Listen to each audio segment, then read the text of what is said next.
Tu me plais, je vais te demander, arrête de conduire là. Comment tu as fait pour me voir? Elle va te demander ça. Donc l'aveugle a beaucoup de problèmes. Et voici le problème de Bartimée. Il ne pouvait rien faire. La deuxième condition de Bartimée, il était mendiant. Il ne travaillait pas, il se mettait au carrefour. Donnez-moi à manger. Soutenez-moi. Je ne vois pas clair. Mon frère, donne-moi. Ma soeur, donne-moi. Bartimée tendait les mains. Sûrement, on t'a donné un nom. Sûrement, tu as un handicap. Sûrement, tu as un problème comme Bartimée. Sûrement, tu as deux noms aussi. Il y a quelque chose dont tu as besoin. Tu as un fardeau. Tout le monde convoitait Abraham. Tout le monde aimait Abraham, mais Abraham avait un vide dans le cœur. Il avait besoin de quelque chose. C'était un enfant. Toi aussi, tu as besoin de quelque chose comme Bartimée. Ne ris pas de cet homme, mais tu as besoin d'un travail. Tu as besoin d'un voyage. Tu as besoin d'un mari. Tu as besoin d'une entreprise. Tu as besoin de l'argent. Tu as besoin d'une maison. Tu as besoin d'une voiture. Tu as besoin de quelque chose comme Bartimée. Bartimée avait soif de quelque chose. Son âme recherchait quelque chose.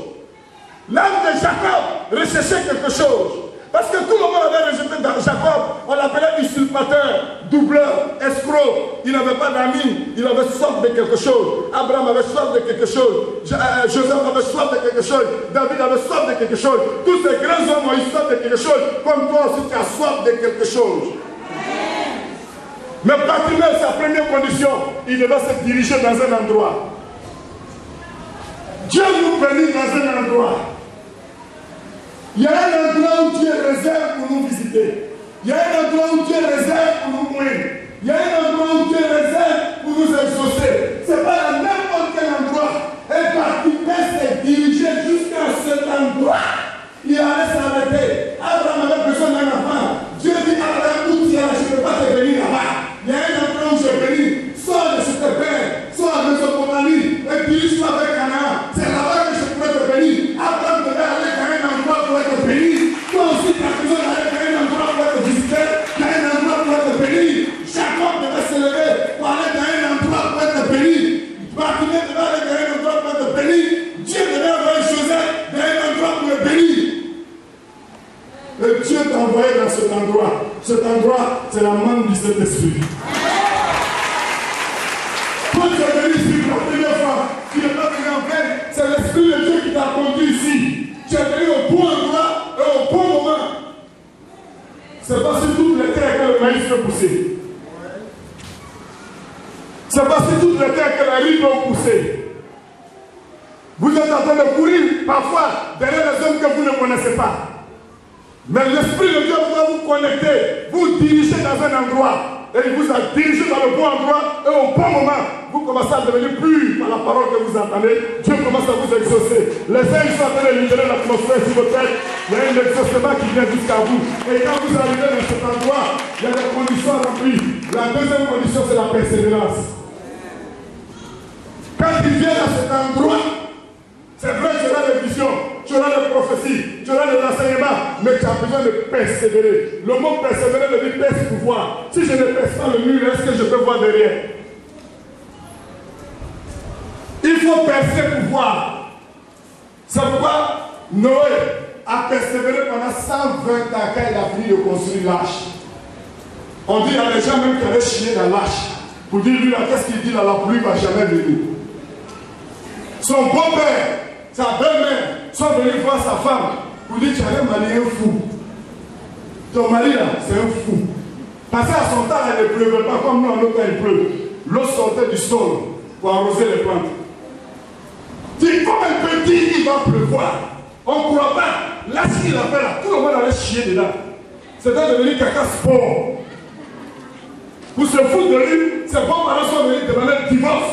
Pour lui, tu es devenu fou. Arrête de crier, arrête de croire. Mais il a persévéré pendant 120 ans.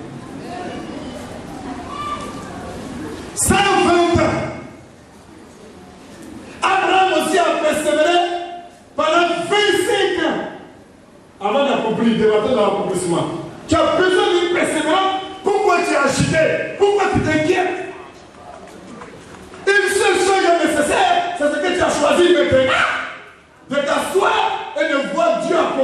qu'il veut faire dans ta vie. Si tu cours toi-même, il ne va rien te faire parce que tu le dépenses. Dieu ne mélange pas sa main avec la main des hommes. Là où ta main s'arrête, c'est là que la main de Dieu commence. Il faut que ta main s'arrête pour qu'il puisse commencer. La troisième condition, Bartimée devait être humble. Pour posséder quelque chose de Dieu, apprenez à être humble. Apprenez à être effacé. Celui qui sera le plus petit parmi vous sera le plus grand dans le ciel. Celui qui écoute tout le monde ici sera écouté dans le ciel. C'est pourquoi Dieu a aimé Marie. Quand Marie a dit si tu étais ici, mon frère n'allait pas mourir. Quand Marthe a dit si tu étais ici, mon frère n'allait pas mourir, Jésus a crié sur elle. Lisez Jean 11, vous allez voir que les deux ont dit les mêmes paroles. Quand Marthe a vu Jésus venir, elle dit si tu étais ici, si tu étais ici, mon frère n'allait pas mourir. Jésus dit je suis la résurrection et la vie. Celui qui croit ne mourra jamais. Crois-tu à cela? Il a crié si bas. Quand Marie est venue après, quand Marthe est quittée doucement, quand elle a venu, elle est quittée là. Quand Marie est venue, dit si tu étais ici, mon frère n'allait pas mourir. Il a vu que Jésus pleurait. Parce qu'elle savait écouter. Elle était humble. Apprenez à écouter. La colère de l'homme n'accomplit pas la justice de Dieu. Vous êtes toujours prêts à vous mettre en colère. Ça ne paye pas. Ça détruit. Pardonnez beaucoup de choses. Libérez votre esprit. Nous qui sommes ici, là, vous savez ce qu'on vit, ce qu'on attend. Si on met tout dans nos cœurs, là, il faut nous courir. Non, on laisse tout. On rejette tout. Et puis Dieu se glorifie. Après l'année, Dieu est en train de se glorifier, la salle est remplie. Pour fermer la gueule des lions, des loups. C'est comme ça que Dieu fait. Il va les confondre. Beaucoup vont finir paralysés. Si tu te tais et que tu écoutes Dieu, tes ennemis vont tomber sur les livres, vont chier au commis sur eux-mêmes. Ils vont voir que dans le monde spirituel, l'inférieur ne peut pas maudire le supérieur, quel que soit ce que le supérieur est. Toi, calme cela soit un. Regardez cet homme. Jésus-Christ, il descend de son ciel, un grand Dieu, le roi de tout l'univers, qui ordonne aux anges, qui crée le monde. Il descend, il vient rentrer dans le corps d'une personne pour servir, pour laver les pieds, pour aller dans les hôpitaux, pour faire son œuvre, pour te donner l'exemple. Comment tu peux être approuvé de Dieu? Pourquoi toi tu ne peux pas le faire? Tu ne peux pas imiter la vie de Jésus. Celui qui n'imite pas la vie de Jésus ne peut pas être béni. Après imiter la vie de Jésus un seul jour, tu seras béni. Jésus est venu pour les hommes de mauvaise vie. Cherche à les aimer, à les côtoyer, à les délivrer, à les guérir. Tu peux même rentrer se jacher pour dire tes péchés sont pardonnés. Tu es devenu fils d'Abraham, suis-moi. Fais-le. La quatrième condition, il faut savoir ce que tu veux. Si tu es venu ici pour aller au ciel, il faut persévérer. Si tu es venu ici pour aller au ciel, tu peux expérimenter la faveur de Dieu, il faut persévérer. Il ne faut pas venir pour un temps et puis fuir. Non, il faut regarder d'abord le salut de ton âme. Il faut savoir ce que tu veux. Il faut comprendre que tu as les promesses de la vie présente et celle qui est à venir. Si tu manges haut, tu ne manges pas haut, tu es là, tu attends le retour de Jésus. Paul dit, je sais vivre dans l'abondance, je sais vivre aussi dans la souffrance. Il ne faut pas dire non, comme ça ne va pas aujourd'hui, je ne vais pas à l'église. Comme ça va aujourd'hui, je vais aller à l'église. Non, non, non, c'est ton salut qui est en jeu. Il faut savoir, c'est pourquoi Dieu t'a amené premièrement, c'est pour sauver ton âme. Ne joue pas avec ton salut. C'est pourquoi les gens sont sorciers, ils sont musulmans, ils sont rosicruciens, ils sont francs-maçons, et tous cherchent le salut. Mais le véritable salut, c'est Jésus qui donne. Et tous sont des menteurs. Accroche-toi à ton salut. Quand tu viens à l'église, l'œuvre de Dieu repose sur la vue. La cinquième condition, c'est l'homme de ton miracle. Tout le monde dit l'homme de ton miracle. L'homme de ton miracle. Est-ce que vous connaissez l'homme de vos miracles?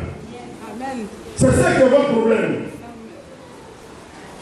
Si tu connais l'homme de ton miracle, alors tu sais comment faire pour obtenir ce miracle. Le petit Bartimée était là. Le fils de Timée. Il était là, il attend le quartier. Et puis il demande qui passe. Qui passe? On dit non, c'est Eugène troisième qui passe. Il dit non, ma bénédiction n'est pas attachée à Eugène troisième. Ta bénédiction est attachée à une personne. Ce n'est pas n'importe qui regarde toutes les affiches de Paul. Toutes les pays de Pogwe, de la Côte d'Ivoire, tous les hommes de Dieu qui le connaissent, ta bénédiction n'est pas attachée à tout le monde. Dieu n'est pas un Dieu de trésor, mais un Dieu temps. Chaque personne a son pasteur. C'est pourquoi Jésus lui-même, pendant son ministère, il y a un qui faisait son ministère. On est venu lui dire qu'il y a quelqu'un qui cherche les démons en ton nom. Il dit, s'il n'est pas avec nous, s'il n'est pas avec nous, s'il cherche les démons en notre nom, il n'est pas contre nous, laissez-le. Quand Jésus a fini son ministère dans Jean 17, il dit, voici ce que tu m'as donné, je te les redonne. Les autres aussi les ont donnés. Chaque personne a un peu. Mais toi, tu cherches tout le monde à la fois. Dieu te regarde et rit de toi. Non. Bartimée même qui ne voyait pas clair. Vous croyez qu'il ne pouvait pas suivre tout le monde? Il était encore, il attend qu'un prophète est arrivé. Il demande c'est qui? On dit non. C'est papa ancien qui est en train de passer. Il dit non, papa ancien. Ma bénédiction n'est pas attachée à papa ancien. Il a refusé de suivre papa ancien. Mais toi tu suis baillé. Tu tiens dans tout. Tous les prophètes là qui le connaissent, tu attendais partout. D'autres même on met fil noir, fil rouge dans tes bras. D'autres même t'ont délivré un palais. Ils t'ont chicoté, tu m'en sors. Comment là n'est pas encore sorti? Non, Bartimée a vu tout cela passer. Abraham a vu, il a duré à Canaan. Un jour, ses disciples sont venus lui dire, mon Seigneur, tu nous as dit que si tu venais ici, tu allais recevoir ta bénédiction. Dieu allait te bénir. Mais où est la bénédiction? Abraham dit, taisez-vous. Dieu qui m'a fait sortir de chez mon père, qui m'a amené jusqu'à ce lieu-là, est capable de me bénir. C'est ce que tu dois dire à tes frères. Si quelqu'un dit tu vas à la manne depuis là, tu vois quoi? Tu dis tais-toi. Dieu qui m'a amené à la manne là est capable de m'exaucer. Dieu qui m'a amené à la manne là, Dieu qui m'a amené à la manne là est capable de me restaurer. Dieu qui m'a amené à la manne là est capable. Et Dieu est capable. Dieu est capable. Si vous ne voyez pas ce qui se passe ici, moi je vois ce qui se passe. Il y a beaucoup de cette atmosphère libérée. Voilà une maman qui est là. Maman Clark. Elle vient au pied de l'alliance. J'ai fait une alliance entre elle et son Dieu. Et son alliance va porter tous ses enfants. Quand Dieu apparaît à quelqu'un et lui dit je suis le Dieu de ta mère, quelle alliance la mère a fait avec Dieu? Quand l'enfant est dans la souffrance, à cause de la mère, Dieu vient délivrer l'enfant. Son enfant a fait un accident de circulation. La voiture s'est froissée comme ça, comme l'autis que vous voyez dans la main. L'enfant est sorti, celui qui était à côté est mort sur le champ. L'enfant est sorti à cause de son alliance. Elles sont venues en retour. Alléluia. Remerciez Dieu. C'est quand même envoyé là. Allez-y, pas dans mon bureau, dans votre frigo. Je n'attendais pas tout ça comme ça. Dieu est en train de libérer la sorcière protégée, amener les racines de la sorcellerie dans beaucoup de familles ici. Et vous ne pouvez pas venir dans mon bureau me remercier.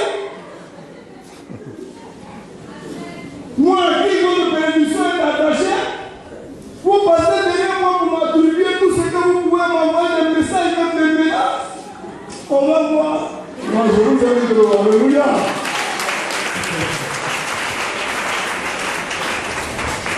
Abraham, quand les hommes ont fini de prier, de parler, il allait vers Dieu.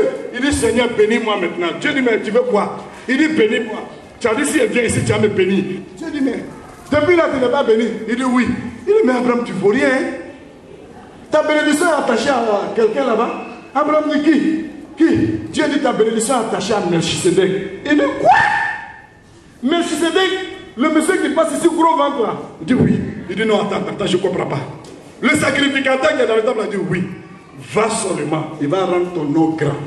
Ce n'est pas moi qui bénis, c'est un homme que je vois pour bénir. Abraham, il savait que s'il allait directement, mais je allait dire, je suis fatigué, parce que tu dis que Dieu te parle, tu as tes prophéties, tu as tes églises, tu as ton ministère, moi je ne suis pas dedans. Donc, il a pris la dîme de tous ses serviteurs, plus lui-même sa dîme. Et l'offrande corrompt le cœur du roi. Quand il a envoyé l'offrande avec la dîme, quand il a déposé, quand Melchisedec a vu ça, le palais en langue a glissé de sa bouche.